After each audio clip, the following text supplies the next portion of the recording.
शाहुआ हर दिन स्कूल में एक बहुत ही अगी हैट पहनकर जाती थी, जिस पर सबसे अजीब बात यह होती है कि शाहुआ उसे कभी भी नहीं उतारती है, सिर्फ इसलिए क्योंकि यह हैट उसे मैंने 7 साल पहले दिया था। जिस पर वह हमेशा कहती है कि यह हैट उसकी पूरी लाइफ तक चलेगा, जब तक मेरे दिल में उसके लिए कोई जगह नहीं बचती है। यह वही दिन होता है जिस दिन मैं उससे सबसे ज्यादा प्यार करता था। वह मेरे साथ होती है, लेकिन फिर भी एक्साइटमेंट के पीछे भाग रही होती है। जिस पर वह सीक्रेटली भारी बारिश में अपने उस जूनियर के लिए अम्ब्रेला लेकर जाती है, जिसे वह सिर्फ 3 दिन पहले मिली थी। और जब उसे लगता है कि वह सब कुछ अच्छे से छुपा रही है, तभी वह अपने जूनियर ब्रदर और झोंग के साथ हग और किस करते हुए दिखाई देती है, जिस पर यह बात पूरे बड़ा में फैल जाती है। इसके बाद अगली सुबह उसे उसकी फ्रेंड का कॉल आता है, जिस पर नुयाओ फोन पर उसे लगातार डांटना शुरू कर देती है और बाई निनिंगबिंग को गुस्से में कहती है, तुम पागल हो गई हो क्या? फेंग युआन जैसा इतना अच्छा इंसान, जिसे तुम डिजर्व भी नहीं करती हो, उसे तुम वैल्यू नहीं देती हो और ऊपर से दूसरे लड़कों के साथ घूम रही हो। तुम्हारा दिमाग खराब हो गया क्या? जिस पर बाई निंगबिंग पहले तो नु याओ की डांट सुनकर चुप रहती है, लेकिन फिर अचानक उसे बात का सबसे जरूरी हिस्सा समझ आता है। उसके दिल में बेचैनी एकदम से बढ़ने लगती है। वह इतनी घबरा जाती है कि तुरंत खड़ी हो जाती है और जल्दी से पूछती है, तुम क्या बोल रही हो? साफ साफ बताओ।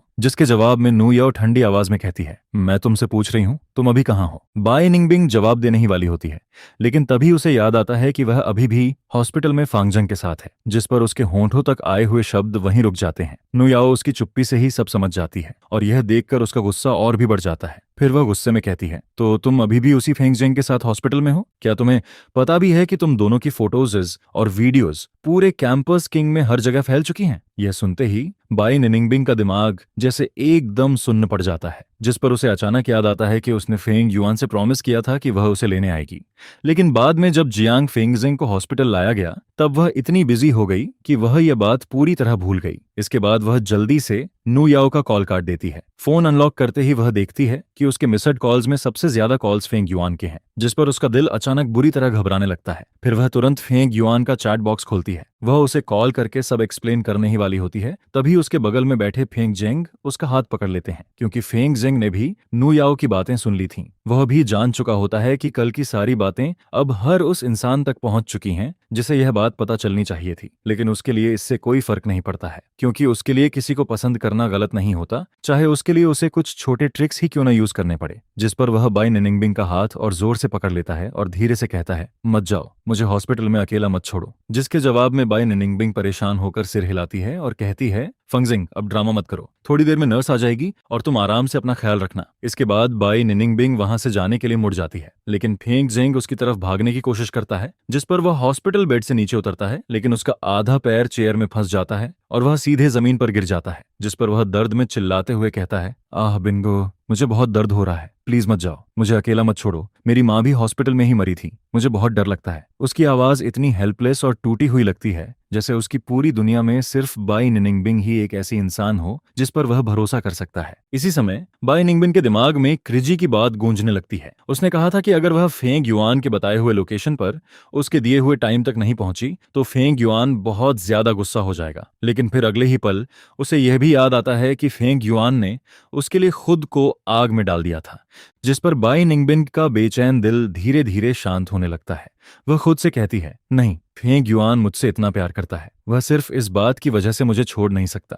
आखिर उसने मेरे लिए आग में कूदने तक का रिस्क लिया था। इधर टाइम धीरे धीरे गुजरता रहता है। मैं अपने सामने की खाली जगह को देखता रहता हूँ। 10 मिनट, फिर 10 मिनट, लेकिन बाई निनिंगबिंग कहीं दिखाई नहीं देती है, जिस पर देखते ही देखते हमारी मीटिंग के 1 घंटे से भी ज्यादा हो जाते हैं। मैंने सोचा था कि आज मैं उससे फेस टू फेस ब्रेकअप करूंगा, लेकिन अब तो मुझे उसका यह आखिरी साफ चेहरा भी देखने को नहीं मिलता है। जिस पर मैं धीरे से अपना सिर नीचे करता हूँ और पहले से लिखा हुआ कंटेंट अपने सोशल सर्कल में पोस्ट कर देता हूँ। इसके कुछ ही देर बाद बीजीआई का कैंपस नेटवर्क एक बार फिर एक्सप्लोड कर जाता है, क्योंकि किसी ने मेरे उस पोस्ट का स्क्रीनशॉट लेकर पूरे कैंपस में फैला दिया था। उस पोस्ट में सिर्फ इतना लिखा होता है, हैप्पी सिंगल्स, और उसके नीचे मेरी वही फेमस लाइन होती है, लाफ्टर, जिस पर कमेंट सेक्शन बहुत तेजी से भरने लगता है। कोई कहता है, आखिर हमारा मेल गॉड फिर से सिंगल हो गया है। कोई दूसरा लिखता है, सीनियर इतना भी क्रूअल मत बनो। और कोई कहता है, मेल गॉड अब तो फाइनली हमारा चांस आ गया है। जिस पर कैंपस नेटवर्क का पूरा कमेंट सेक्शन बुरी तरह एक्सप्लोड कर जाता है। लेकिन मेरे ऑन सोशल सर्कल में सब कुछ सरप्राइजिंगली शांत होता है। वहां सबसे ज्यादा कमेंट्स उन्हीं सीनियर्स के होते हैं जो हमेशा से मेरे करीब थे। उनमें से कोई लिखता है, यंग मास्टर, मैं तो इस मौके का बहुत पहले से इंतजार कर रहा था। चाहे कोई मेरे साथ क्लोज रहा हो या नहीं, ऑलमोस्ट हर कोई मेरी साइड लेने के लिए लाइन में खड़ा हो जाता है, जिस पर मैं कैजुअली उन कमेंट्स को देखता हूं और मेरे चेहरे पर हल्की सी स्माइल आ जाती है, क्योंकि इस बार किसी ने भी बाई निंगबिंग का साथ नहीं दिया था। मेरी दुनिया उसके बिना खत्म नहीं होती है, लेकिन उसके जाते ही मेरी दुनिया के सारे कलर्स जरूर गायब हो जाते हैं। मैं धीरे से एक लंबी सांस लेता हूं और उस फेमिलियर कॉफी शॉप से बाहर निकल जाता हूं, जहां मैं जाने कितनी बार उसके साथ आया था। इसके बाद मैं बहुत दूर विदेश में मौजूद टांग स्ट्रीट को कॉल करता हूं, जिस पर कॉल कनेक्ट होते ही दूसरी तरफ से फेंग वान तंग की आवाज आती है, आज तुम्हें अचानक मुझे कॉल करने का टाइम कैसे मिल गया? जिस पर जैसे ही वह मेरा फोन उठाती है, वह तुरंत अपनी चल रही मीटिंग रोक देती है, क्योंकि फेंग फैमिली का इकलौता लड़का हमेशा से सबसे ज्यादा स्पेशल रहा है और इस बात की आदत वहां हर किसी को पहले से ही होती है। यहां तक कि मेरी सेफ्टी के लिए ही फेंग फैमिली ने मुझे वापस चाइना भेज दिया था, क्योंकि वहां सिक्योरिटी सबसे ज्यादा स्ट्रांग थी और पिछले कई सालों से फेंग फैमिली धीरे धीरे अपनी सारी एसेट्स भी चाइना में शिफ्ट करती जा रही थी। हालांकि उनके लिए किसी मीटिंग को बीच में रोक देना कोई आम बात नहीं होती थी, लेकिन मेरे लिए ऐसा करना उनके लिए कभी भी अनयूजुअल नहीं रहा। जिस पर मैं कार की तरफ बढ़ता हूं, धीरे से डोर खोलता हूं और अंदर बैठकर एक लंबी सांस छोड़ता हूं, जिस पर स्क्वायर बाउल ऑफ सूप का जवाब सुनते ही फेंग वनटंग का चेहरा बदल जाता है और जो चेहरा अभी तक थोड़ा नॉर्मल था वह एकदम डार्क हो जाता है। ऑफिस में बैठे लोग एक दूसरे को देखते हैं, फिर सब अपने सिर नीचे कर लेते हैं और कोई भी ज्यादा सांस लेने की हिम्मत नहीं करता। इसके बाद फेंग वनटंग अपना गुस्सा दबाते हुए कॉन्फ्रेंस रूम से बाहर निकलती है और सीधे ऑफिस में वापस आ जाती है, जिस पर वह आते ही डेस्क को जोर से किक मार देती है, फिर धीरे से गुस्से में कुछ बड़बड़ाती है, लेकिन अगले ही पल वह कंसर्न होकर पूछती है, बहुत दुख हो रहा है क्या? जिसके जवाब में मैं कहता हूं, दुख नहीं है, बस फेंग वान तांग को ब्लेम कर रहा हूं। यह सुनकर फेंग वान तांग के दिल में एकदम से दर्द होने लगता है। वह सोचती है कि अब यह बात अंकल और लिटिल गॉड से छुप नहीं पाएगी, जबकि मैंने तो इसे छुपाने का इरादा कभी किया ही नहीं था। फेंग वान तांग गहरी सांस लेती है। एक पेरेंट की तरह उसका गुस्सा बढ़ता जाता है,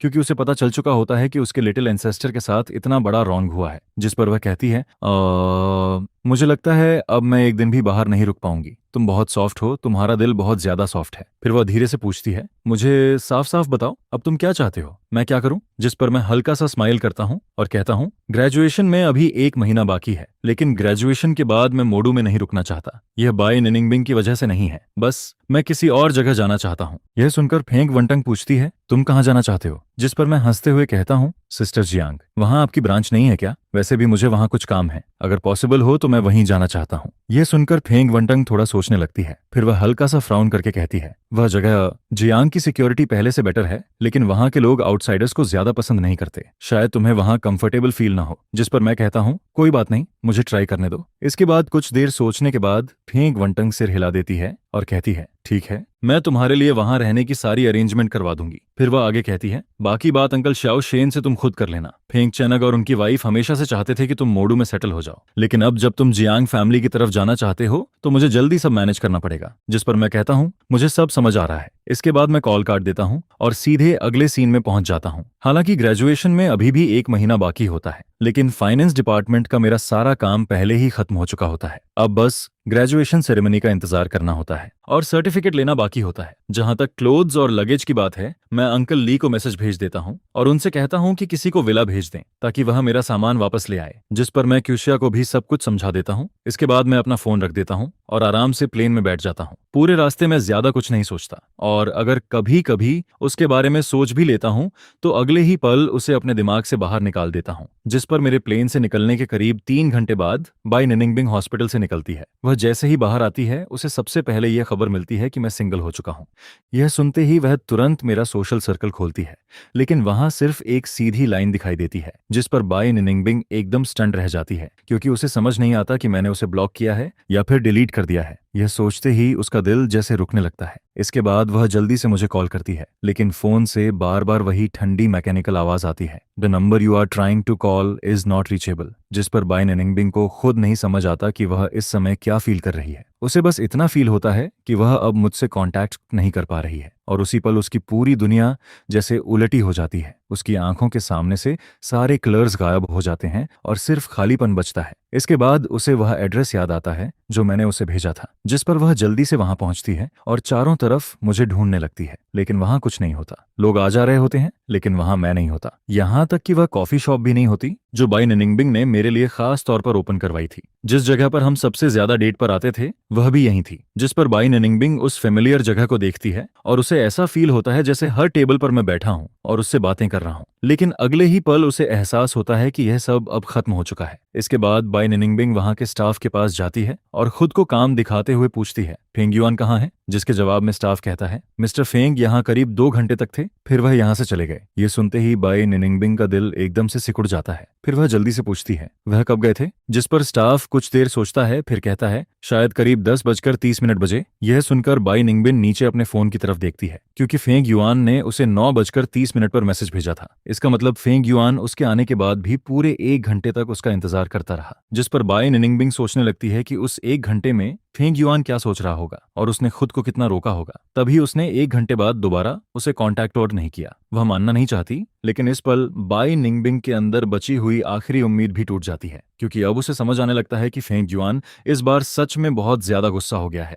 इतने साल साथ रहने के बाद भी फेंग युआन चाहे कितना भी प्राउड क्यों न रहा हो, चाहे वह गुस्सा सामने ही क्यों न दिखाता हो, लेकिन उसने कभी उससे कांटेक्ट तोड़ने जैसा कुछ नहीं किया था। यह सोचते ही बाई निनिंगबिंग के पैरों से जैसे ताकत निकल जाती है। उसका दिल दर्द करने लगता है, आंखें जलने लगती हैं और उसके हाथ बिना वजह कांपने लगते हैं। इसके बाद बाई निनिंगबिंग किसी मशीन की तरह वापस कार में जाकर बैठ जाती है। कैन वेई बार बार उसे कॉल करती रहती है, लेकिन पता नहीं कितना टाइम गुजर जाता है। फिर अचानक को पायलट सीट पर रखा फोन दोबारा वाइब्रेट करता है, जिस पर लॉयर फेंग का नाम दिखाई देता है। लेकिन बाई निनिंगबिंग के पास फोन उठाने की भी हिम्मत नहीं बचती। वह बस खाली आंखों से उस अंधेरे पार्किंग लॉट को देखती रहती है, जिस पर उसे फील होता है कि जैसे किसी इनविजिबल हाथ ने उसके दिल को पकड़कर फाड़ दिया हो। वह दुखी होती है, लेकिन उसका दिमाग पूरी तरह ब्लैंक हो चुका होता है। बाई निनिंगबिंग चाहती है कि वह कार चलाकर मेरे घर चली जाए और मुझे ढूंढे, लेकिन जैसे ही वह स्टीयरिंग व्हील पर हाथ रखती है, उसे पता चलता है कि उसके अंदर इतनी भी ताकत नहीं बची है। तभी उसे पहली बार एहसास होता है कि वह फेंग युआन से अपनी सोच से भी ज्यादा प्यार करती थी। और तभी मोयाओ का कॉल फिर से उसके फोन पर आने लगता है। निंगबिंग जल्दी से कॉल उठा लेती है, जिस पर उसकी पहली लाइन यही होती है, मोयाओ मेरी हेल्प करो। फोन की दूसरी तरफ मोयाओ कुछ पल के लिए चुप रह जाती है, फिर तुरंत पूछती है, तू कहाँ है? जिस पर बाई निनिंगबिंग कांपती हुई आवाज में उसे अपनी लोकेशन बता देती है। अब उसे आखिरकार किसी ऐसे इंसान की जरूरत होती है जिसके सामने वह सब कुछ बोल सके। फिर वह टूटती हुई आवाज में कहती है, मुझसे फेंग युआन से कांटेक्ट शूट नहीं हो रहा। मुझे समझ नहीं आ रहा है ऐसा कर रहा आसिया ना, ये सब कैसे हो गया। वह अभी बहुत हर्ट होगा, इसलिए वह अब मुझसे बात नहीं करना चाहता। यह सुनकर मोयाओ तुरंत बाई निनिंगबिंग के पास आने लगती है, लेकिन रास्ते में भी वह गुस्से से हंसते हुए कहती है, ऐसा नहीं है कि तुझे कुछ पता नहीं था, तू बस ग्रीडी थी। आखिर फेंग युआन में क्या कमी थी जो तूने उसके साथ ऐसा किया? फिर वह और गुस्से में कहती है, बाई निंगबिंग अगर हम बचपन से साथ बड़े नहीं हुए होते तो जो तूने किया है उसके बाद मेरा मन करता कि मैं तुझे जोर से मारूं। मोयाओ सच में समझ नहीं पा रही थी कि बाई निनिंगबिंग ने फेंग जेंग को क्यों चूज किया। फेंग युआन और फेंग जेंग दोनों अलग टाइप के हैंडसम थे, लेकिन किसी भी तरह फेंग युआन उससे कम नहीं था। फैमिली बैकग्राउंड की बात करें तो भले ही इन सालों में फेंग फैमिली सबसे ऊपर नहीं रही, लेकिन उनका डेवलपमेंट हमेशा अच्छा रहा था। और फेंग जेंग फेंग युआन के सामने बिल्कुल कंपेयर नहीं कर सकता था। टैलेंट में भी वही बात थी। फेंग जेंग चाहे टॉप स्टूडेंट था, लेकिन वह चाहे जितनी मेहनत कर ले फिर भी फेंग युआन के लेवल तक नहीं पहुंच सकता था, क्योंकि फेंग युआन ऐसा इंसान था जो हर कंपटीशन में हमेशा टॉप 3 में रहता था, जैसे कोई गॉड लेवल का इंसान हो। जिस पर मोयाओ सोचती है, आखिर ऐसी कौन सी बात थी जिसकी वजह से बाई निनिंगबिंग ने फेंग युआन को धोखा दे दिया। बहुत देर सोचने के बाद वह सिर्फ एक ही जवाब तक पहुंचती है।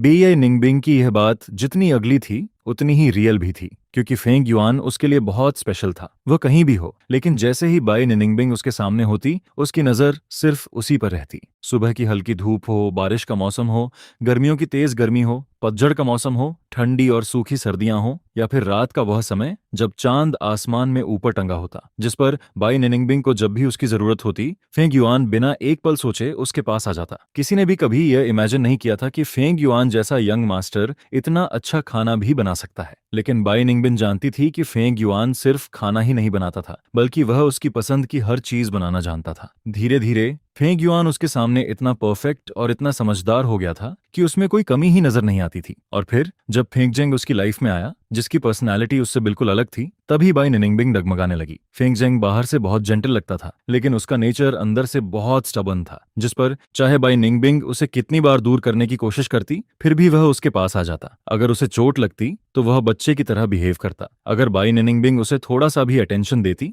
तो वह ऐसे खुश हो जाता जैसे किसी बच्चे को कैंडी मिल गई हो। जिस पर फेंग युआन के मुकाबले फेंग जेंग को खुश करना बहुत आसान था। यही नया एहसास और ये छोटी सी सेटिस्फैक्शन धीरे धीरे बाई निनिंगबिंग को फेंग जेंग के करीब ले जाती है, जिस पर उसे फेंग जेंग का पास आना बुरा लगना बंद हो जाता है। फिर वह धीरे धीरे मुझसे झूठ बोलना शुरू कर देती है और अपना टाइम फेंग जेंग पर स्पेंड करने लगती है। लेकिन फेंग युआन ने आखिर क्या गलत किया था? वह बस उसके सामने बहुत ज्यादा अच्छा था, बहुत ज्यादा समझदार था। और अब पहली बार बाई निनिंगबिंग को अपने अंदर की घटियापन और सेल्फिशनेस इतनी साफ दिखाई देती है। वह ड्राइवर सीट पर बैठी होती है और इतनी कमजोर फील करती है कि खुद की तरफ देखने की भी हिम्मत नहीं कर पाती। कुछ देर बाद मो याओ वहां पहुंचती है। वह कार के पास आती है और बाई निनिंगबिंग को ऐसे बैठे हुए देखती है। उसके कपड़ों से अभी भी हॉस्पिटल की दवा और डिसइंफेक्टेंट की स्मेल आ रही होती है, जिस पर मो याओ नाक सिकोड़ लेती है। फिर गुस्से में कहती है, मुझे यह मत बोलना कि तू ऐसे ही गंदे कपड़े पहनकर फेंग युआन से मिलने जाने वाली थी। यह सुनकर बाई निनिंगबिंग धीरे से अपनी आंखें खोलती है, फिर होंठों पर एक कड़वी सी स्माइल लाकर कहती है, मैं पहले जाकर रेडी हो जाऊंगी, फिर उसके पास जाऊंगी। उसे इस हालत में देखकर मोयाओ भी ज्यादा कुछ नहीं बोल पाती, जिस पर वह उसे अपनी कार में बैठाती है, उसे कपड़े बदलने और फेस वॉश करने के लिए कहती है। इसके बाद दोनों सीधे मेरे घर की तरफ निकल जाते हैं। लेकिन फेंग युआन के घर पहुंचने के बाद भी दोनों करीब आधे घंटे तक बाहर खड़े रहते हैं, फिर भी कोई डोर नहीं खोलता, जिस पर बाई निनिंगबिंग का दिल और ज्यादा घबराने लगता है। आखिर में वह कांपते हुए हाथों से फिंगरप्रिंट लॉक खोलने की कोशिश करती है, लेकिन जैसे ही वह ऐसा करने वाली होती है, पीछे से अंकल ली की आवाज आती है, मिस लियू। यह सुनते ही दोनों पीछे मुड़कर देखते हैं। वहां अंकल ली कुछ सामान लेकर खड़े होते हैं। बाई निंगबिंग गहरी सांस लेती है, फिर धीरे से कहती है, अंकल ली, मैं फैंग युएन से मिलने आई हूँ। जिसके जवाब में अंकल ली हल्की आवाज में कहते हैं, यंग मास्टर बाहर चले गए हैं। फिर वह आगे कहते हैं, वह इतने लंबे टाइम से इस घर में रह रहे थे, लेकिन उनका नेचर ऐसा है कि एक बार अगर उन्होंने फैसला कर लिया तो फिर वह नहीं बदलते। जिस पर वह साफ कह देते हैं कि बाई निनिंगबिंग की गलती ऐसी है जिसे माफ नहीं किया जा सकता। भले ही अंकल ली पहले बाई निनिंगबिंग को बहुत पसंद करते थे, लेकिन अब वह मेरी इच्छा के खिलाफ जाकर उसकी हेल्प नहीं करना चाहते थे। यह सुनकर बाई निंगबिंग की आंखें भर आती हैं। फिर वह ऑलमोस्ट रोते हुए कहती है, प्लीज अंकल ली, क्या आप फैंग युएन को एक बार कॉल कर सकते हैं? मुझे उससे कुछ कहना है। लेकिन अंकल ली हेल्पलेस होकर सिर हिला देते हैं और कहते हैं, मैं यह नहीं कर सकता। अगर मैंने यंग मास्टर को नाराज कर दिया तो फेंग फैमिली मुझे नौकरी से निकाल देगी। हालांकि अंकल ली मेरे और बाई निनिंगबिंग के बीच नहीं पड़ना चाहते थे, लेकिन फिर भी वह खुद को रोक नहीं पाते। जिस पर वह बाई निनिंगबिंग की तरफ देखकर कहते हैं, मिस लियू, आप इतने सालों से यंग मास्टर को जानती हैं, आपको उनका नेचर अच्छे से पता होना चाहिए। फिर वह गुस्से और दुख में कहते हैं, मैं सिर्फ इतना जानना चाहता हूं कि आपने ऐसा कौन सा घटिया काम किया जिसकी वजह से मेरे यंग मास्टर को इतना दुख हुआ। क्या आपको पता है, यंग मास्टर ने बचपन से आज तक कभी कुछ नहीं खोया, लेकिन आपने उन्हें रुला दिया। आपने सच में हम सबको डिसअपॉइंट कर दिया। यह सुनते ही बाई निनिंगबिंग का गला एकदम भर जाता है। फेंग युआन रोया था। यह सोचते ही उसे ऐसा फील होता है जैसे उसके गले में कुछ अटक गया हो। काफी देर बाद वह बस इतना ही बोल पाती है, लेकिन अंकल ली के सवाल का उसके पास कोई जवाब नहीं होता, क्योंकि उसके पास जवाब देने की हिम्मत भी नहीं होती और चेहरा भी नहीं होता। और पास में खड़ी मो याओ भी यह सुनकर शॉक्ड रह जाती है, क्योंकि उसने कभी इमेजिन भी नहीं किया था कि फेंग युआन जैसा इंसान भी रो सकता है। काम करते हुए, हर चीज सोचते हुए मो याओ को हमेशा लगता था कि मैं सैड नहीं होऊंगा, लेकिन अब पता चलता है कि मैं सच में रोया था। जिस पर बाई निंगबिंग की आंखें और भी लाल हो जाती हैं। अंकल ही समझ जाते हैं कि उन्हें अपने सवाल का जवाब नहीं मिलने वाला, जिस पर वह धीरे से सिर हिलाते हैं, कुछ नहीं कहते और वापस अंदर चले जाते हैं। फिर जैसे ही डोर दोबारा बंद होता है, बाई निनिंगबिंग की आंखों से आंसू एक एक करके गिरने लगते हैं।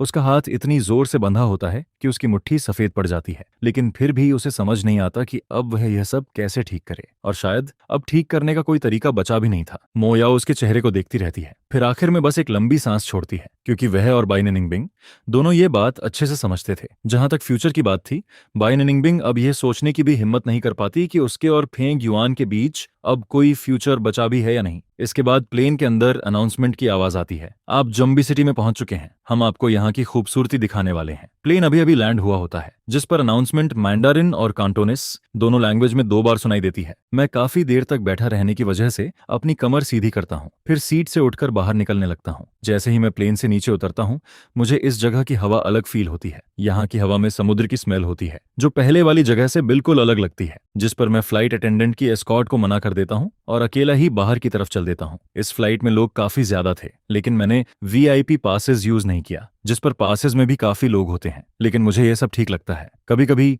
ऐसी भीड़ और लोगों की आवाजें सरप्राइजिंगली अच्छी लगती हैं। लेकिन फिर मुझसे थोड़ी दूर अचानक क्राउड में हल्का सा केओस शुरू हो जाता है। इसके बाद एक लड़की की तेज आवाज सुनाई देती है और वह लगभग पूरे एग्जिट एरिया में गूंज जाती है। मैं सामने देखता हूँ, वहां करीब 20-22 साल की एक लड़की खड़ी होती है। उसकी आंखों में आंसू भरे होते हैं और वह सामने खड़े प्रोफेशनल क्लॉथ्स पहने एक आदमी को घूर रही होती है, जिस पर आसपास के सारे लोग उनकी तरफ देखने लगते हैं। लेकिन वह आदमी बिल्कुल भी पैनिक नहीं करता। वह आराम से मुस्कुराता है और कहता है, सॉरी एवरीवन, गलती से मेरा हाथ इस लिटिल गर्ल से टच हो गया। मैंने नहीं सोचा था कि इसका रिएक्शन इतना बड़ा होगा। मैंने सबको डिस्टर्ब कर दिया। जिस पर वह जानबूझकर लिटिल गर्ल वाले शब्द पर ज्यादा जोर देता है और यह सुनकर आसपास के लोग भी लड़की को अजीब नजरों से देखने लगते हैं, क्योंकि उस आदमी की बात सुनकर सबको यही लगता है कि यह बस एक एक्सीडेंट था। लेकिन वह लड़की रोते हुए कहती है, उसने मुझे सिर्फ एक बार नहीं छुआ, वह परवर्टेड है। वह लड़की शॉक में होने के बावजूद अपनी बात समझाने की कोशिश करती है, लेकिन यह सुनते ही जो आदमी अभी तक शांत दिख रहा था वह अचानक हंसने लगता है।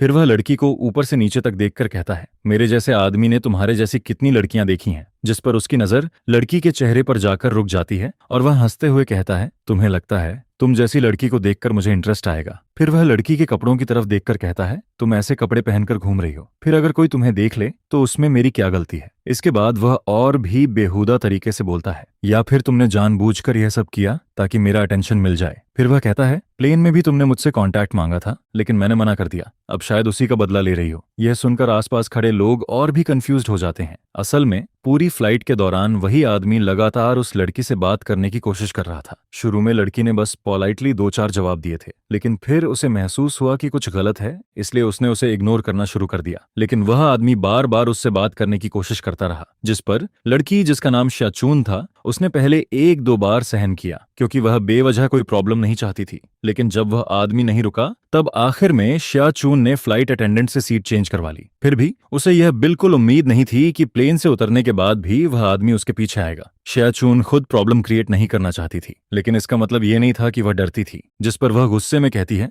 तुमने मेरे साथ गलत किया है, प्लेन की फ्लाइट अटेंडेंट्स भी इसका प्रूफ दे सकती हैं। फिर वह आगे कहती है, मैंने खुद सीट चेंज करवाई थी क्योंकि तुम मुझे परेशान कर रहे थे। तुम इतने शेमलेस कैसे हो सकते हो। लेकिन वह आदमी फिर भी नहीं रुकता। मैं उसी समय अपना फोन निकालता हूं और उसकी फोटो लेकर स्टाफ को भेज देता हूं जिसने थोड़ी देर पहले मुझे हेल्प ऑफर की थी। इसके बाद मैं सीधे क्राउड के बीच से चलता हुआ उस लड़की और उस आदमी के पास पहुंच जाता हूं, जिस पर वह आदमी मुझे देखकर थोड़ा इरिटेट होता है। लेकिन जैसे ही वह देखता है कि मैं उससे छोटा दिखता हूं, वह तुरंत रिलैक्स हो जाता है। फिर वह हंसते हुए कहता है, लिटिल ब्रदर, मैं तुम्हें एडवाइस देता हूं, दूसरों के मैटर में मत पड़ो। जिस पर मैं धीरे से अपने सनग्लासेस उतारता हूं, फिर उसे ऊपर से नीचे तक देखता हूं। फिर मैं बिल्कुल उसके जैसे टोन में कहता हूं, भाई पहले जाकर एक बार खुद को मिरर में देख ले। जिस पर मैं उसकी तरफ देखकर कहता हूं, तुम्हें देखकर तो लड़कियां डर जाएंगी। रात को तुम्हारा चेहरा याद आ जाए तो नाइटमेयर आ जाए और तुम सोच रहे हो कि कोई लड़की तुम्हारा अटेंशन चाहती है। फिर मैं उसे ऊपर से नीचे तक देखकर कहता हूं, तुम में ऐसा है ही क्या जो कोई लड़की तुम्हें पसंद करेगी। यह सुनते ही वह आदमी ठंडी आवाज में बीच में बोल पड़ता है, क्योंकि उसे साफ दिख रहा होता है कि मैं उसकी बातों से बिल्कुल कन्विंस नहीं हुआ हूं।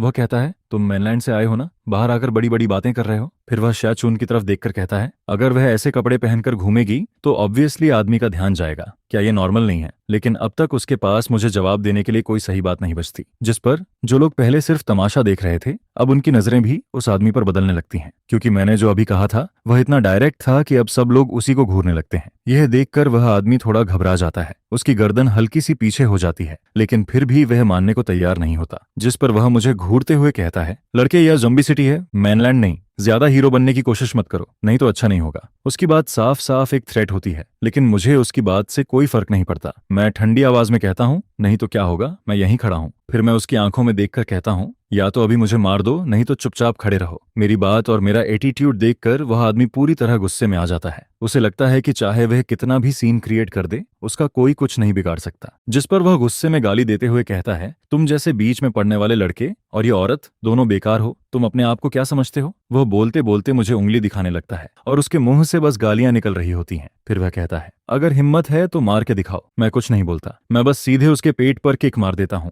जिस पर उसकी जोर की चीख निकलती है और उसकी सारी गालियां वहीं रुक जाती हैं। लेकिन मैं यहीं नहीं रुकता, मैं उसके पीछे जाता हूँ, फिर उसके घुटने पर जोर से एक और किक मारता हूँ, जिस पर वह आदमी सीधे जमीन पर घुटनों के बल गिर जाता है और फिर दर्द से चीखने लगता है। वह दर्द में चिल्लाते हुए कहता है, तू गया। उसका पूरा शरीर दर्द से मुड़ जाता है। वह जमीन पर लौटने की कोशिश करता है, क्योंकि उसे खुद भी उम्मीद नहीं थी कि मैं सच में उसे मार दूंगा। फिर वह गुस्से में हाथ उठाता है, लेकिन उसी समय एयरपोर्ट सिक्योरिटी वहां पहुंच जाती है, जिस पर एक सिक्योरिटी गार्ड जोर से कहता है, यहाँ क्या हो रहा है। सिक्योरिटी को देखकर शाचून थोड़ा डर जाती है। वह जल्दी से मेरा हाथ पकड़ लेती है, फिर धीरे से कहती है, थैंक यू, लेकिन अब मैं खुद हैंडल कर लूंगी। आखिर प्रॉब्लम मेरी वजह से हुई है, आप चले जाओ। मैं उसकी तरफ देखता हूँ। उसकी आंखों में मेरे लिए इतना रिस्पेक्ट और सरप्राइज होता है जैसे वह मुझे किसी हीरो की तरह देख रही हो, लेकिन उसके बाद भी उसकी आंखों में आंसू रुक नहीं रहे होते। वह शायद पहली बार किसी ऐसे लड़के को देख रही थी जो इतना कामली किसी को डांट भी सकता है और जरूरत पड़ने पर बिना डरे अटैक भी कर सकता है। लेकिन फिर भी वह नहीं चाहती थी कि मैं उसकी वजह से किसी प्रॉब्लम में पड़ूं, जिस पर वो बार बार कहती है आप जाइए, मैं खुद कर लूंगी। उसी समय थोड़ी दूर वीआईपी लाउंज में बैठी कुछ लड़कियां यह सब देख रही होती हैं। उनमें से एक रेड हेयर वाली लड़की सरप्राइज होकर कहती है इस लड़के का माउथ तो बहुत डेंजरस है, जिस पर उसके पास सोफा पर बैठी दूसरी लड़की मेरी तरफ देखती है और मुझे ध्यान से ऑब्जर्व करने लगती है। फिर वह आराम से कहती है जॉम्बी एयरपोर्ट इतना भी बड़ा नहीं है। अगर उस आदमी ने अभी भी ड्रामा किया तो शायद अगले कुछ दिन उसका हाल बहुत खराब होगा। जिस पर ब्राउन रेड हेयर वाली लड़की सेंटर वाले सोफा पर बैठी लड़की की तरफ देखकर पूछती है तो क्या हमें जाकर उसकी हेल्प करनी चाहिए? यह सुनकर सेंटर में बैठी लड़की मेरी तरफ देखती है, फिर धीरे से सिर हिलाकर कहती है जरूरत नहीं है। उसके पास बैठी होंगलियन हल्का सा फ्राउन करती है जैसे वह कुछ और बोलना चाहती हो, लेकिन तभी वह देखती है कि थोड़ी दूर मैं सिक्योरिटी कैप्टन से बात कर रहा हूँ। जिस पर सिक्योरिटी कैप्टन बार बार सिर हिलाता है और फिर मेरे साथ बहुत रिस्पेक्ट से बात करने लगता है। इसके बाद मैं सिक्योरिटी के साथ वहां से बाहर निकल जाता हूँ और वह आदमी जो अभी तक जमीन पर पड़ा होता है उसे 2 गार्ड्स पकड़कर ले जाते हैं। यह देखकर होंगलियन सरप्राइज होकर पूछती है तुम्हें कैसे पता था कि वह लड़का ठीक रहेगा? जिस पर काई कुन उसकी तरफ देखती है और कहती है जब वह प्लेन से उतरा था तब स्टाफ खुद उसे छोड़ने आए थे। फिर वह आगे कहती है ऐसा इंसान सिर्फ किसी रिच फैमिली से नहीं होता, उसकी कोई और आइडेंटिटी भी है, लेकिन जम्बी सिटी में उसके आने की कोई खबर नहीं है। फिर काईकुन सेंटर में बैठी लड़की की तरफ देखकर पूछती है सिस्टर क्या किसी को भेजकर उसके बारे में पता करें? यह सुनते ही उस लड़की का एक्सप्रेशन थोड़ा सीरियस हो जाता है, लेकिन फिर वह सिर हिलाकर कहती है नहीं। फिर वह आगे कहती है अगर हमें उसके आने की खबर नहीं मिली तो शायद वह बस यहाँ घूमने आया है और बिना वजह किसी को ऑफेंड करने की जरूरत नहीं है। इसके बाद जब टाइम हो जाता है तब होंगलियन और बाकी लोग बोर्डिंग गेट की तरफ चले जाते हैं। उधर एयरपोर्ट के बाहर मैं हेल्पलेस होकर उस लड़की की तरफ देखता हूँ जो अब भी मेरे पीछे पीछे आ रही होती है। मैं उससे पूछता हूँ अब क्या हुआ? जिस पर शायद चून जल्दी से सिर हिलाती है, लेकिन जैसे ही वह मेरा चेहरा देखती है वह तुरंत नर्वस होकर बोल पड़ती है। उसकी आंखों में अभी भी एक्साइटमेंट और रिस्पेक्ट साफ दिखाई दे रहा होता है। फिर वह धीरे से कहती है क्या मैं आपको डिनर पर ट्रीट दे सकती हूँ? जिस पर मैं कहता हूँ ठीक है, वैसे भी मुझे बहुत भूख लगी है। लेकिन उसकी आवाज सुनकर मुझे लगता है कि वह यहाँ की लोकल नहीं है। जिस पर मैं उससे पूछता हूँ तुम जियांग फैमिली की तरफ की हो क्या? वह जल्दी से सिर हिलाती है, फिर कहती है हाँ मैं यहीं पढ़ती हूँ। फिर वह स्माइल करके कहती है मुझे यहाँ की काफी जगहों के बारे में पता है। यह सुनकर मैं आखिर थोड़ा रिलैक्स फील करता हूँ। फिर मैं कहता हूँ तो चलो पहले कहीं खाना खाते हैं, मुझे सच में बहुत भूख लगी है। जिस पर वह तुरंत सिर हिलाती है और जल्दी से रोड के किनारे टैक्सी रोकने चली जाती है। रास्ते में वो मुझसे कहता है मैं सोच रहा था। जिस पर मैं अपने आप से सोचता हूँ। सामने लोअर लिप पूरी तरह से शांत और सिंपल लग रहा होता है, जिस पर मैं हल्का सा सिर हिलाता हूँ। फिर वो कहता है हेलो मेरा नाम फेंग युआन है। जिस पर लोअर लिप तुरंत मेरी तरफ देखकर कहता है फेंग युआन तुम सच में बहुत अमेजिंग हो।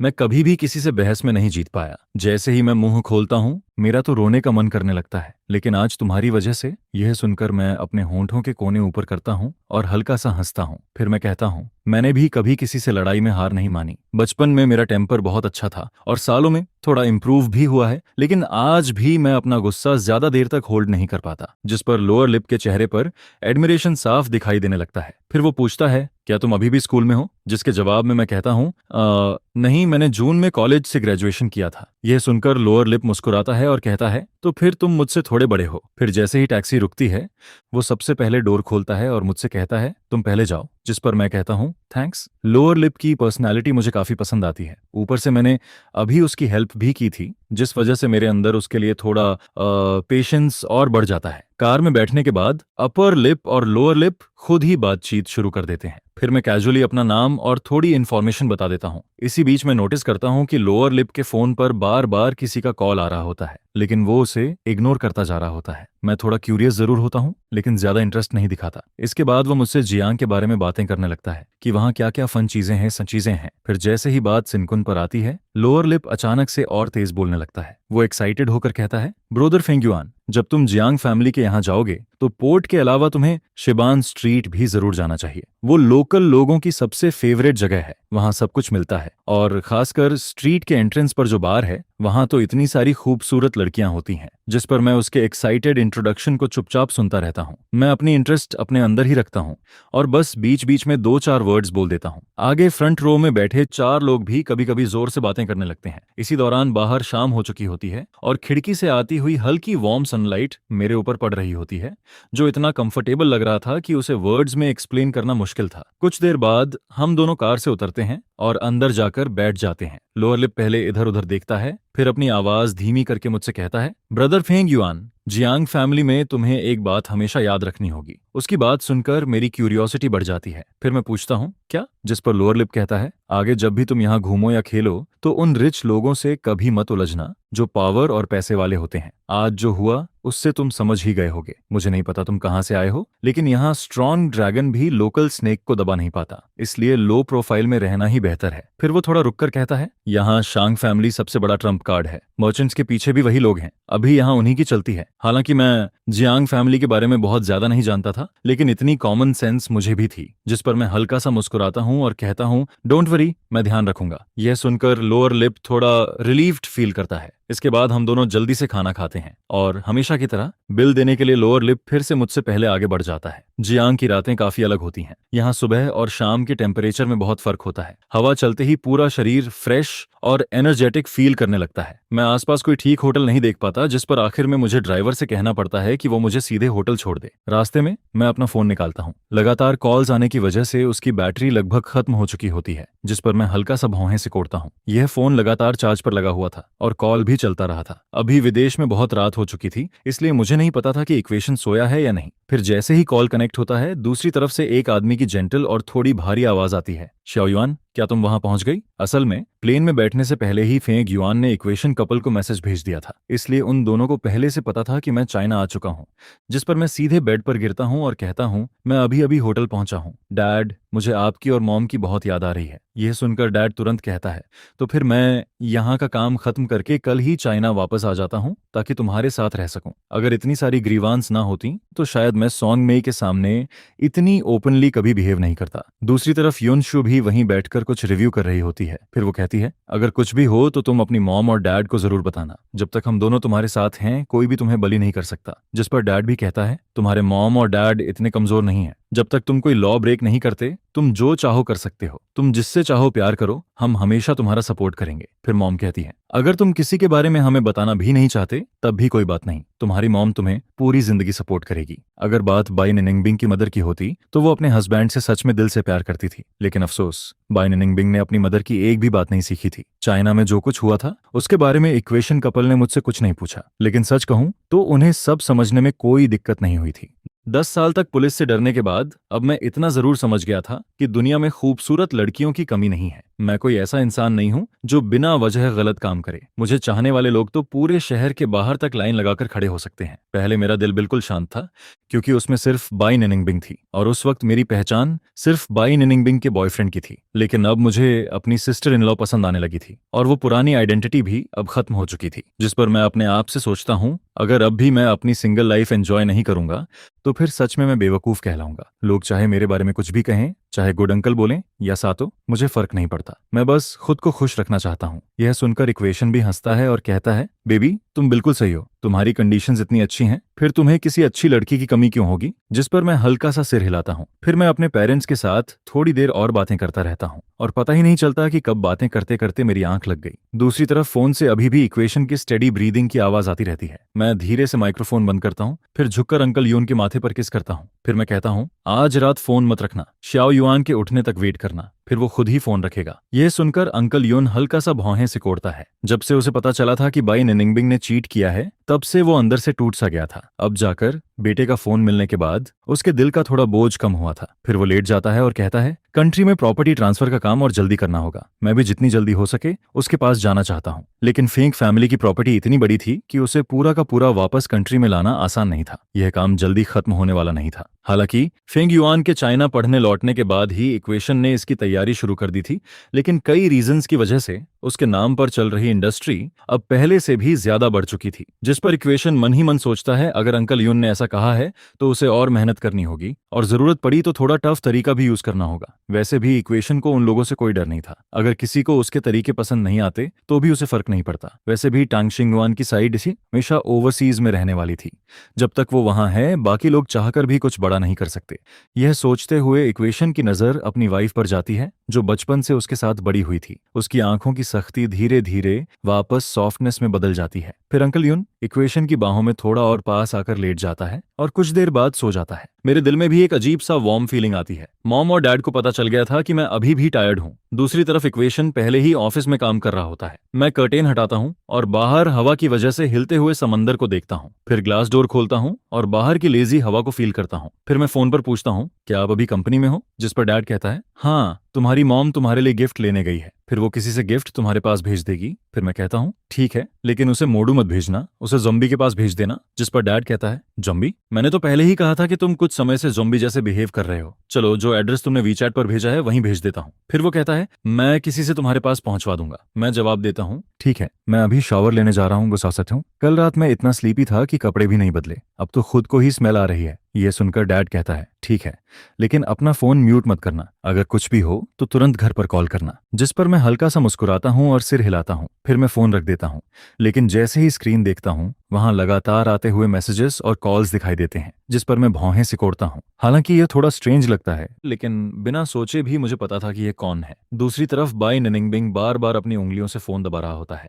उसे लग रहा था कि फेंग युआन आज भी उसकी कॉल नहीं उठाएगा, ठीक कल की तरह। लेकिन इस बार कॉल कनेक्ट हो जाती है। स्क्रीन पर कॉल कनेक्ट होते ही बाई निनिंगबिंग का दिल एकदम से तेज धड़कने लगता है। काफी देर तक वो कुछ बोल नहीं पाता। फिर बड़ी मुश्किल से धीरे से कहता है, फेंग युआन। मेरी आवाज थोड़ी ड्राई होती है। मैं काफी देर तक सोचकर बस इतना कहता हूँ, मिस बाई, तुम सच में फ्री नहीं हो क्या? इतनी देर से लगातार फोन कर रही हो। अगर मेरा फोन इतना स्ट्रांग ना होता तो शायद अब तक खराब हो चुका होता। यह सुनकर बाई निंगबिंग जल्दी से कहता है, तुम कहाँ हो? मैं तुमसे मिलने आना चाहता हूँ। जो भी बात है सामने बैठकर साफ साफ बात कर लेते हैं, ठीक है? वो मेरी आवाज में मौजूद ठंडापन इग्नोर करने की कोशिश करता है और बहुत केयरफुली मुझे मनाने की कोशिश करता है।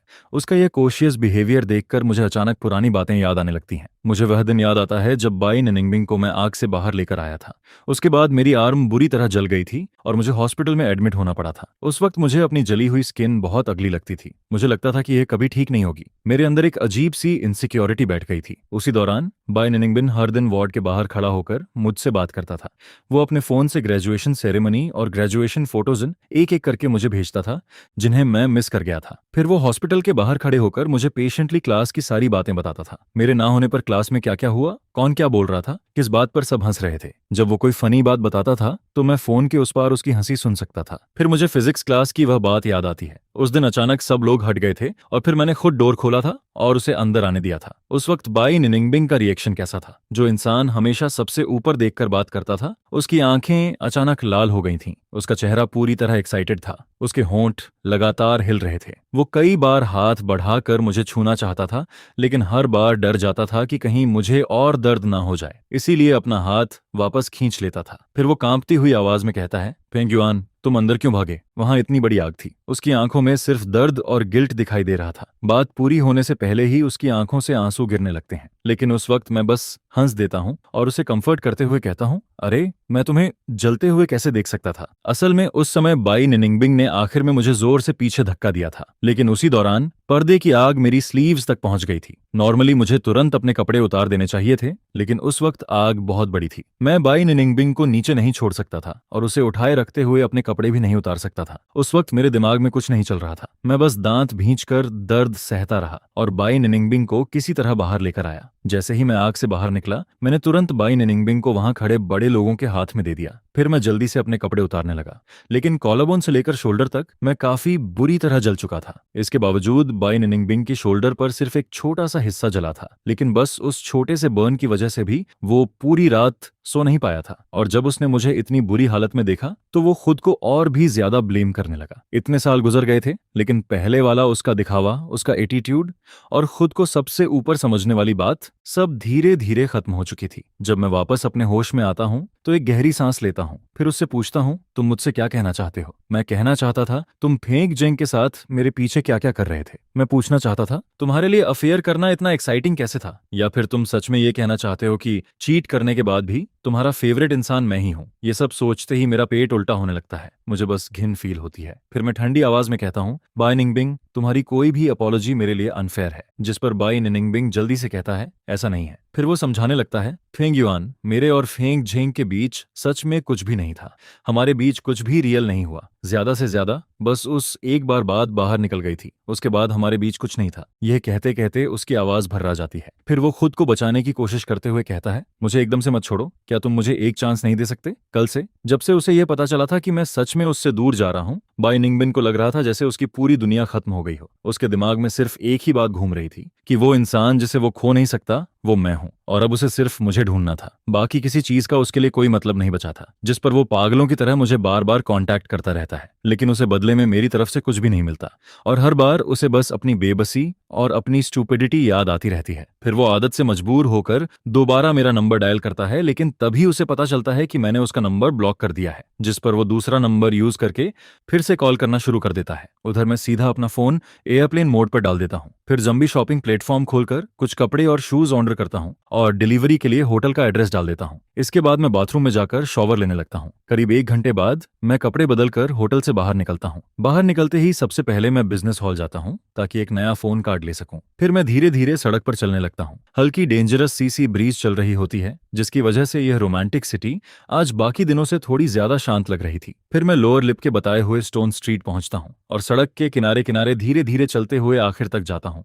रात पूरी तरह उतर चुकी होती है। दोनों तरफ लाइट्स जल रही होती हैं। यहाँ की रौनक मोडू से बिल्कुल अलग लग रही थी। फिर मैं एक बार के सामने रुक जाता हूँ। मैं दरवाजे की तरफ देखता हूँ, फिर नीचे लगे बोर्ड को देखता हूँ, लेकिन वहां कुछ भी लिखा नहीं होता, जिस पर मैं थोड़ा कंफ्यूज हो जाता हूँ। फिर मन में सोचता हूँ, लोअर लिप ने मुझे यह क्यों नहीं बताया कि इस बार का कोई साइन ही नहीं है। अगर उसने मुझे इसके बारे में ना बताया होता तो शायद मैं इसके सामने से निकल भी जाता और अंदर नहीं आता। यह सोचकर मेरे चेहरे पर हल्की सी स्माइल आ जाती है। फिर मैं अपना कदम बढ़ाता हूँ और बार के अंदर चला जाता हूँ। जैसे ही मैं अंदर आता हूँ, सामने का पूरा माहौल बाहर से बिल्कुल अलग लगता है। बाहर से यह जगह लो की और रेट्रो लग रही थी, लेकिन अंदर आते ही पता चलता है कि यह जगह कितनी हाई एंड है। बार के अंदर का डेकोरेशन, फर्नीचर और छोटी छोटी डिटेल्स तक सब कुछ बहुत एक्सपेंसिव और क्लासी लगता है। उसी दौरान दूसरी तरफ टेबल पर बैठा कोई इंसान धीरे से कुछ कहता है। यह बार का सबसे बिजी टाइम था। अंदर बहुत सारे लोग आ जा रहे थे, लेकिन जैसे ही मैं अंदर आता हूँ, कई लोगों की नजर एक साथ मेरी तरफ उठ जाती है। मेरे अंदर की प्रेजेंस इतनी स्ट्रांग थी कि जैसे ही मैं अंदर आया, वहां बैठे लोग कुछ सेकंड्स के लिए बस मुझे ही देखते रह गए। और फिर कुछ ही सेकंड्स में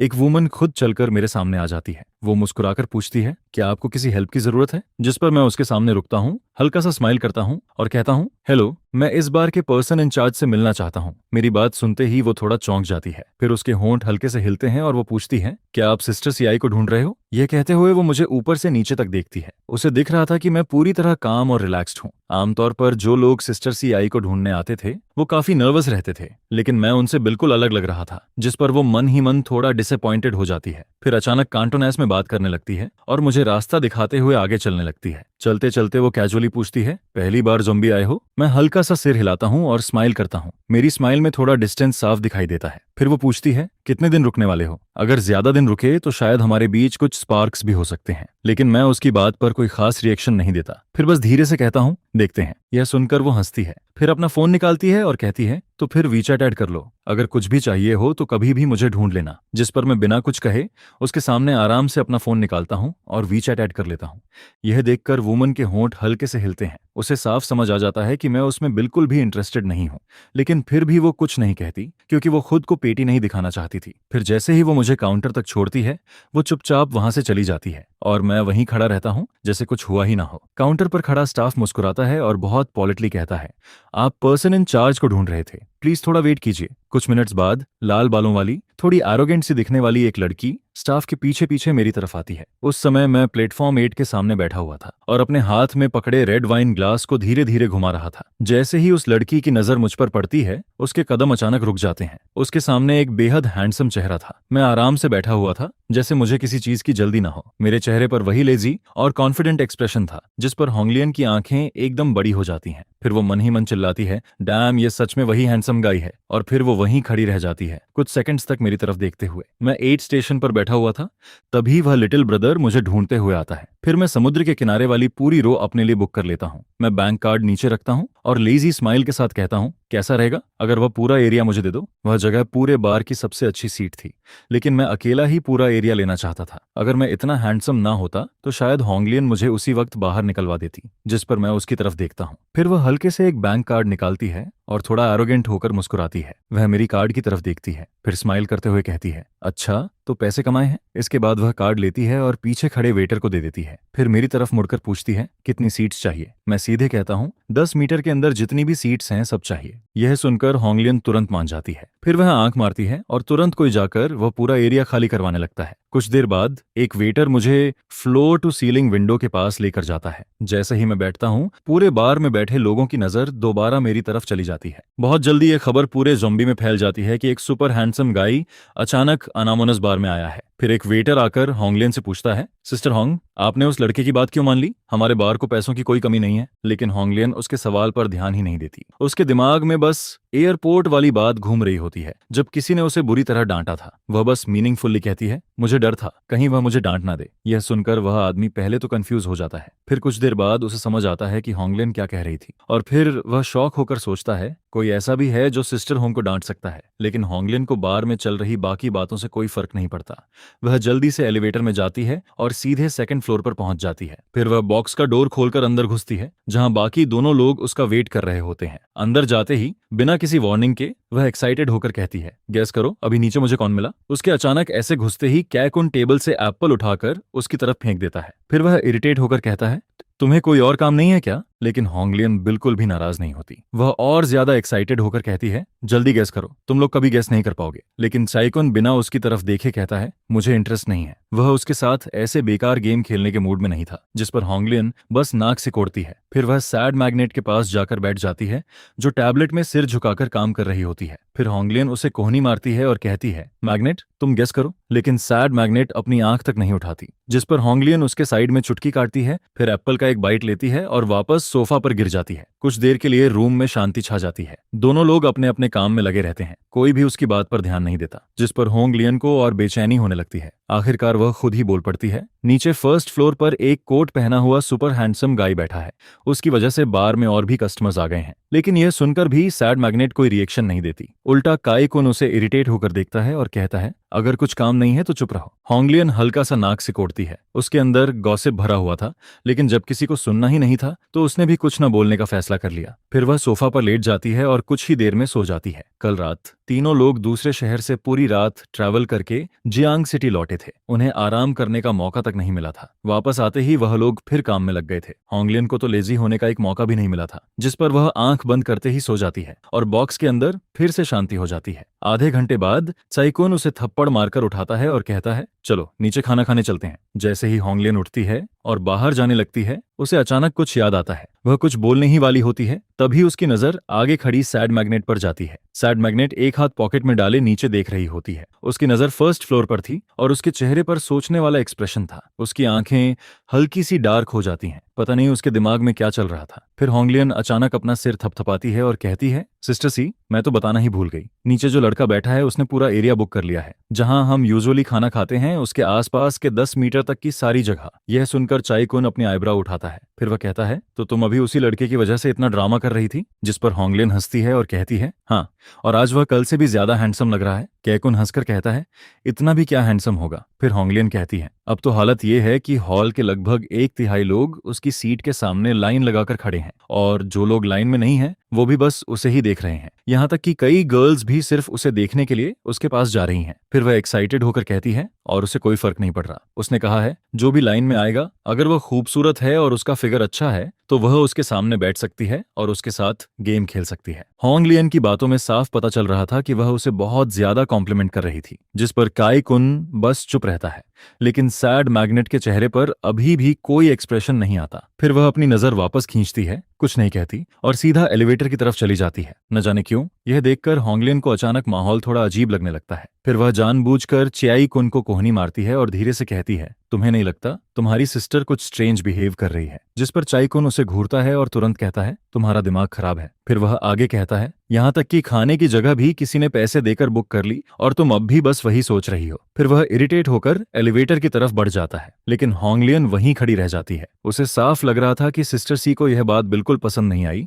कि अब उन्हें ऊपर बॉक्स में खाना खाना पड़ेगा और नीचे फर्स्ट फ्लोर पर नहीं। होंगलियन को पता था कि काई कुन क्यों नाराज है, जिस पर वह जल्दी जल्दी उसके पीछे जाती है और उसे मनाने लगती है। फिर वह कहती है, मैं उससे बात करके हमारे लिए एक टेबल ले आती हूँ ताकि हम नीचे खाना खा सकें। लेकिन कै कुन उस सिली लड़की की बातों पर ध्यान ही नहीं देता। होंगलियन भी उसकी कोल्डनेस की परवाह नहीं करती। फिर जैसे ही वह नीचे आती है, वह जल्दी से मेरे पास दौड़ती हुई आती है। फिर वह मुस्कुराकर कहती है, हैंडसम गाई, अगर तुम यहाँ बैठे रहो तो आज सारे ड्रिंक्स फ्री रहेंगे और मैं तुम्हारे पास वाली टेबल हम लोगों के खाने के लिए ले लूं। मैं उसकी बात सुनकर बस कैजुअली सिर हिला देता हूँ। वैसे भी कुछ लोग खाना खाएंगे, उससे मुझे कोई फर्क नहीं पड़ता। जिस पर होंगलियन खुश हो जाती है। फिर वह तुरंत मेरे पास वाली बूथ की तरफ भागती है और सैडनेस सियाई और काई कुन को हाथ से बुलाती है। यह देखकर कै कुन धीरे से कहता है, कितनी शर्म की बात है, इस बार की फीमेल बॉस होकर भी उसे कस्टमर से सीट मांगनी पड़ रही है और ये सब उस सिली लड़की होंगलियन की वजह से हो रहा है। फिर वह मेरी तरफ से नजर हटाता है और धीरे से उठकर चलता है, लेकिन वह सीधे होंगलियन के पास नहीं जाता। उधर होंगलियन पहले ही मेरे साइड वाले सोफा पर लेट जाती है। फिर फेंग युआन को और उसके सामने बैठे लोगों को देखती रहती है जो उसके साथ गेम खेल रहे होते हैं। धीरे धीरे टाइम बीतता जाता है और मेरे सामने बैठे लोग लगातार हारते जाते हैं। कभी कभी मैं एक दो बार हार भी जाता हूं, लेकिन जो भी मुझे चैलेंज करता है जाते जाते अपना कॉन्टैक्ट छोड़कर जाता है। कुल मिलाकर मैं लगातार जीतता ही जा रहा था। फिर एक वुमन जो मेरे सामने बैठी थी थोड़ा इरिटेटेड होकर डाइस हिलाती है। वह मेरे चेहरे की तरफ देखती है। मेरे चेहरे पर हमेशा की तरह वही कॉन्फिडेंट स्माइल थी, जैसे मुझे पहले से पता हो कि मैं जीतूंगा। जिस पर वह थोड़ा मुंह बनाकर कहती है, मुझसे तो कोई भी छोटा बच्चा जीत सकता है। मैं नहीं मानती कि तुम्हारी लक इतनी अच्छी है। फिर जैसे ही मैं अपना डाइस खोलता हूँ, उसके अंदर 3 सेम नंबर निकलते हैं। यह देखकर उसकी स्माइल तुरंत गायब हो जाती है। फिर वह थोड़ी नाराज होकर कहती है, अगर तुम्हें इतना ही खेलना है तो यहाँ सबसे स्ट्रांग इंसान मैं नहीं हूँ। मैं उसकी तरफ देखता हूँ लेकिन कुछ नहीं बोलता। फिर वह आगे कहती है, अगर तुम सच में किसी को हराना चाहते हो तो उस लड़की को चैलेंज करो। अगर तुम उसे हरा दो तो मैं सच में मान जाऊंगी। मैं थोड़ा इम्पेशेंट होकर उसकी तरफ देखता हूँ, फिर कहता हूँ, तुम जा सकती हो, मैं यहाँ बस मजे के लिए खेल रहा हूँ, तुम्हें इतना सीरियस होने की जरूरत नहीं है। मेरी बात सुनकर वह वुमन साफ हैरान रह जाती है। आसपास बैठे लोग भी धीरे धीरे हंसने लगते हैं। उन्हें लग रहा था जी ठीक है, उन्हें लग रहा था कि वह खुद ही बेइज्जती करवाने आ गई है। लेकिन वह वुमन अपनी इरिटेशन दबाकर कहती है, तुमने अभी एलिवेटर से उतरते वक्त उन लोगों को देखा था ना? मैं उसकी बात से इनकार नहीं करता। आखिर उन लोगों की अपीयरेंस इतनी अच्छी थी कि जैसे ही वो हॉल में आए थे पूरा माहौल उनकी तरफ देखने लगा था। फिर वुमन हल्की सी हंसती है और कहती है, जो बीच में चल रही थी, अगर बात इस टेबल की आती है तो वह सेकंड नहीं फर्स्ट है। अगर तुम उसे हरा दो तो मैं पूरी तरह मान जाऊंगी। मैं हल्का सा हंसता हूँ और कहता हूँ, तुम मानो या ना मानो उससे मुझे कोई फर्क नहीं पड़ता। मेरी बात सुनकर वुमन और भी ज्यादा इरिटेट हो जाती है। वह कुछ और बोलना चाहती थी, लेकिन मैं पहले ही अगले इंसान को बैठने के लिए बुला लेता हूँ, जिस पर वह बस अपनी मुट्ठी भींच कर रह जाती है। वह खुश नहीं थी, लेकिन जिसके बारे में वह बात कर रही थी उससे वह खुद भी नहीं उलझ सकती थी, इसलिए आखिर में वह चली जाती है। कुछ और राउंड्स खेलने के बाद मैं बोर होकर पीछे सिर टिकाता हूँ और हल्का सा ऊपर देखता हूँ। फिर मैं धीरे से कहता हूँ, बस अब काफी है। ये लोग बाकी लोगों से अलग नहीं थे और अब मेरा यहाँ बैठने का मन भी नहीं था, जिस पर मैं उठकर जाने लगता हूँ। यह देखकर होंगलियन थोड़ा चौंक जाती है। फिर जल्दी से कहती है, असल में अभी उस लड़की ने जो कहा तुम उसके बारे में सोच सकते हो। फिर वह थोड़ा एक्साइटेड होकर कहती है, उस सिस्टर का गेम सच में बहुत स्ट्रांग है। असल में होंगलियन खुद भी अब तक मेरी आंखों में ठीक से नहीं देख पाई थी। वह नहीं चाहती थी कि मैं इतनी जल्दी चला जाऊं, जिस पर मैं अपने कदम थोड़ा धीमे करता हूं और उस वुमन की तरफ देखता हूं जो नीचे सिर करके फोन चला रही होती है। सच कहूं तो आज तक मैंने जितने लोग देखे थे उनमें वह वुमन सबसे ज्यादा मेरी पसंद की थी और शायद उसे भी मेरी नजर फील हो जाती है। फिर वह ऊपर देखती है और हमारी नजरें मिलती हैं, जिस पर मैं मन ही मन एक लंबी सांस लेता हूँ। सच में वह बहुत खूबसूरत थी। फिर मैं आराम से उसकी तरफ बढ़ता हूँ। वह फोन नीचे रखती है और पीछे सोफा पर टिक जाती है। उसकी लंबी टांगें हल्के से एक दूसरे पर रखी हुई थीं और उसकी नजर सीधी मुझ पर थी। चारों तरफ लाउड म्यूजिक चल रहा था, लेकिन मुझे बस इतना सुनाई देता है कि मैं उससे पूछता हूँ, क्या मैं तुम्हारे साथ खेल सकता हूँ? यह सुनकर वह धीरे से कहती है, क्या खेलना है? मैं हल्का सा भौहें सिकोड़ता हूँ। यहाँ इतना शोर था, इसलिए उसका पहले मेरी तरफ ध्यान न देना नॉर्मल था। आखिर वह नीचे देखकर फोन चला रही थी, लेकिन कुछ सेकंड्स बाद मैं खुद ही सोचने लगता हूँ, अब मेरा मन उतना नहीं रहा था। अगर सामने वाले को इंटरेस्ट ही नहीं है तो फिर रहने देना चाहिए, जिस पर मेरी आंखों की एक्साइटमेंट धीरे धीरे खत्म हो जाती है। फिर मैं थोड़ा सॉरी फील करते हुए कहता हूँ, सॉरी डिस्टर्ब किया। ये कहकर मैं मुड़ता हूँ और वहां से जाने लगता हूँ। असल में उसने मेरी बात सुन ली थी, लेकिन उसने जानबूझकर ऐसे बिहेव किया जैसे उसने कुछ सुना ही ना हो। लेकिन होंगलियन मुझे ऐसे जाने नहीं देना चाहती थी। वह जल्दी से मेरे पीछे भागती है और मुझे रोककर अजीब तरीके से चिल्लाती है, अरे खेलो ना हैंडसम गाई। फिर वह जल्दी जल्दी समझाने लगती है, लेकिन बोलते बोलते वह इतनी जल्दी में रुकती है कि उसके चेहरे का एक्सप्रेशन और भी फनी लगने लगता है। उसके सिर पर लाल बाल हिल रहे होते हैं। यह देखकर मुझे हंसी आ जाती है। फिर मैं उसकी तरफ देखकर स्माइल करता हूँ और कहता हूँ, तुम्हारे साथ खेलूं,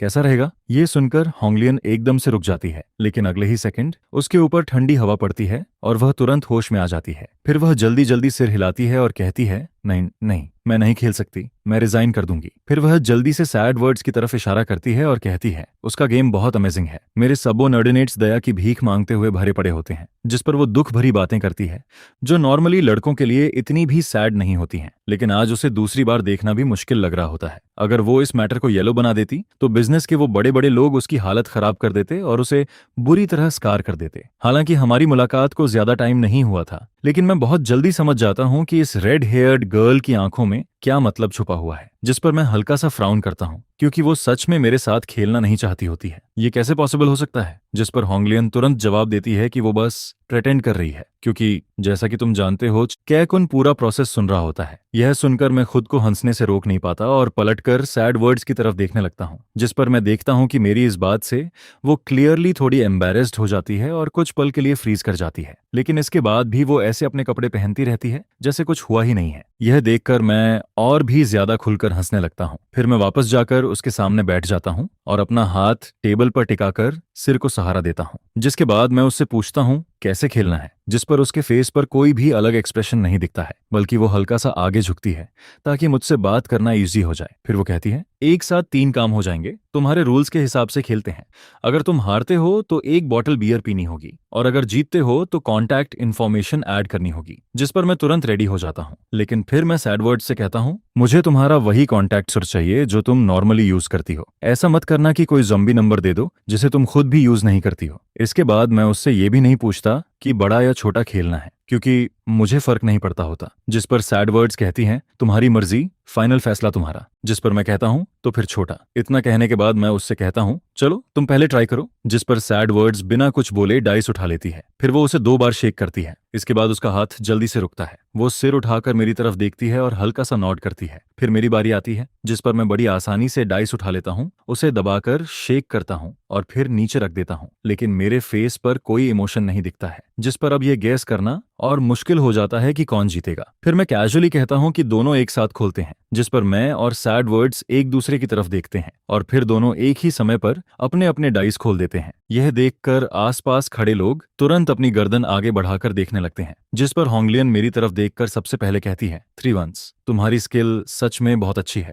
क्योंकि होंगलियन काफी देर से मुझे ऑब्जर्व कर रही होती है और उसने नोटिस किया होता है कि मैं सेम नंबर शेक करना बहुत आसानी से कर लेता हूं। लेकिन उसकी यह तारीफ सुनने के बाद भी मेरे फेस पर कोई रिएक्शन नहीं आता है, क्योंकि मैं बस सैड वर्ड्स के सामने पड़े डाइस को देख रहा होता हूं और उसकी साइड पर पड़े तीनों डाइस एक पाइल में टिके होते हैं, जिसमें ऊपर सिर्फ एक रेड डॉट दिख रही होती है। जिस पर मैं सीधे कहता हूं, अब QR कोड ड्रॉप करो, कॉन्टैक्ट दो और चलो। लेकिन सैड वर्ड्स बस हल्का सा देखती है और फिर सिर हिलाती है। फिर वो कहती है, मैं जो ऐड करना चाहती हूँ वो यह नहीं है और जो मैंने दिया है वो मेरा नॉर्मल वाला नहीं है। ये सुनकर मैं समझ जाता हूँ कि उसने मुझे अपना असली वाला कॉन्टैक्ट शर्त नहीं दिया है। और सैड वर्ड्स इतनी भी ब्लाइंड नहीं होती कि वो ये ना समझ पाए कि मैं वहीं पर पकड़ा गया हूँ। लेकिन इसके बाद भी मैं बिल्कुल डोमिनेट करने की कोशिश नहीं करता, बल्कि मैं बस उसकी तरफ कामली स्माइल करता हूँ और कहता हूँ, तो फिर खुद बताओ मैं क्या करूँ। जिस पर मेरी आंखों में दिख रहे उस अजीब कॉन्फिडेंस को देखकर सैड वर्ड्स थोड़ी कंफ्यूज्ड हो जाती है, क्योंकि उसे समझ नहीं आता कि मैं इस गेम को लेकर इतना इंटरेस्टेड क्यों हूँ। जिस पर वो पूछती है और मैं बिना ज्यादा सोचे तुरंत जवाब देता हूँ, शायद मेरा दिमाग थोड़ा कम चलता है, इसलिए मैं बार बार इसी गेम में वापस आ जाता हूँ। यह सुनते ही एटमॉस्फेयर 2 सेकंड के लिए बिल्कुल शांत हो जाता है, लेकिन अगले ही पल सैड वर्ड्स मेरी बात पर हंस पड़ती है। जब वो हंसती है तो उसके होंठों के किनारे ऊपर उठते हैं और उसका नॉर्मली कोल्ड और शार्प फेस